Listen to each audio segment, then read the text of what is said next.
So আজ হলো Republic day আর আজ আমি তোমাদের সাথে একটা আর্মি ম্যানের স্টোরি শেয়ার করতে চলেছি। আই হোপ তোমাদের স্টোরিটা ভালো লাগবে। একবার এক রোগা পাতলা ছেলে নিজের দেশের সেবা করবে বলে আর্মিতে ভর্তি হতে চেয়েছিল, আর সেই জন্য সে ট্রেনিংও নিতে শুরু করে দিয়েছিল। এর মধ্যে একদিন সেই সময় এক আর্মি জেনারেল ওকে দেখে ওর সিলেক্টরকে বলল, তুমি একে কেন নিয়েছো? এ তো আর্মিতে ভর্তি হওয়ার যোগ্যই নয়।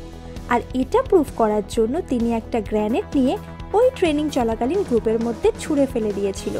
কিন্তু মজার ব্যাপার এটা হলো যে যেখানে ওই গ্রেনেডকে দেখে সব ছেলে দূরে ভয়ে পালিয়ে গেছিল, সেখানে ওই রোগা পাতলা ছেলেটাই ওই গ্রেনেডের ওপর লাফিয়ে সবাইকে আরও দূরে সরে যেতে বলল।